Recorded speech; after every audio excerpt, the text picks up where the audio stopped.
লালমনিরহাট শহরের তেলিপাড়া গ্রামে ১ শতক জমি নিয়ে বিরোধে চাচার পরিবারের হামলায় দেশীয় অস্ত্রের আঘাতে সুমন নামের এক ব্যবসায়ী নিহত হয়েছেন। এ ঘটনায় মামলায় চাচা সোবাহান ও তার মেয়ে রোজিনাকে গ্রেপ্তার করেছে পুলিশ। প্রধান আসামিসহ বাকিদের গ্রেপ্তারে অভিযান চলছে। নিহতের পরিবারের দাবি, পুলিশকে আগে হত্যার হুমকির কথা জানানো হলেও ব্যবস্থা না নেওয়ায় এ ঘটনা ঘটে। সহকর্মী মিলন পাটোয়ারির পাঠানো তথ্য ও ছবিতে প্রতিবেদন। মাত্র ১ শতক জমি লালমনিরহাট শহরের তেলিপাড়া গ্রামে আব্দুস সাত্তারের সাথে তার বড় ভাই সাবেক রেল কর্মচারী আব্দুস সোবহানের দ্বন্দ্ব এই জমি ঘিরে। এই ঘটনায় দুই পরিবারের মাঝে প্রায়শই ঝগড়া হতো। সোবহানের পরিবারের লোকজন সাত্তারের ছেলে সুমনকে হত্যারও হুমকি দেয়। সদর থানায় সুমন অভিযোগ করলেও পুলিশ সেই সময় কোনো পদক্ষেপ নেয়নি।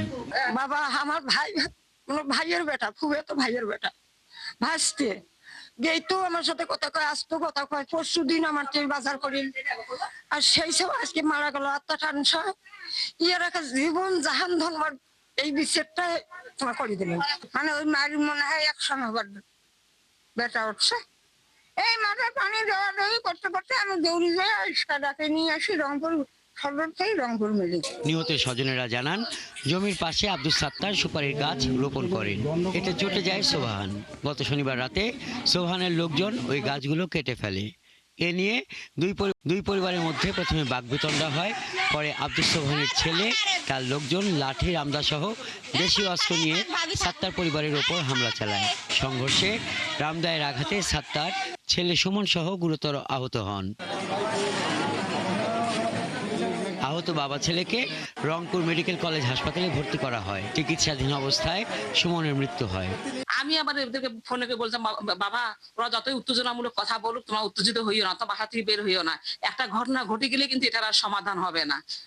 তারপরে এই ঘটনা, কালকের এই ঘটনা ঘটে গেল। আব্দুস সোবহান, ওর ছেলে, বড় ছেলে সাগর, আর ছোট ছেলে রেজাউল, ওর বউ, দুইটা মেয়ে, সবাইকে নিয়ে আসিয়ে রাইতে অতর্কিত হামলা চালায়। সুমন হত্যার ঘটনায় লালমনিরহাট সদর থানায় হত্যা মামলা হয়েছে।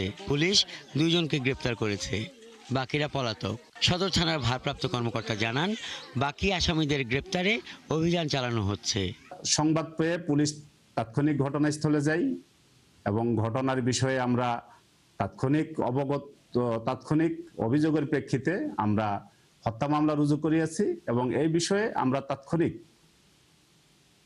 আব্দুস সাত্তারের যে ভাইয়ের সাথে সহোদর, যে ভাই সোবহানকে আমরা গ্রেপ্তার করি এবং আরেকজন আসামিকে আমরা গ্রেপ্তার করতে সক্ষম হই। ঘটনার সাথে জড়িতদের সর্বোচ্চ শাস্তির দাবি জানিয়েছেন এলাকাবাসী। হাসান আহমেদ, ৭১।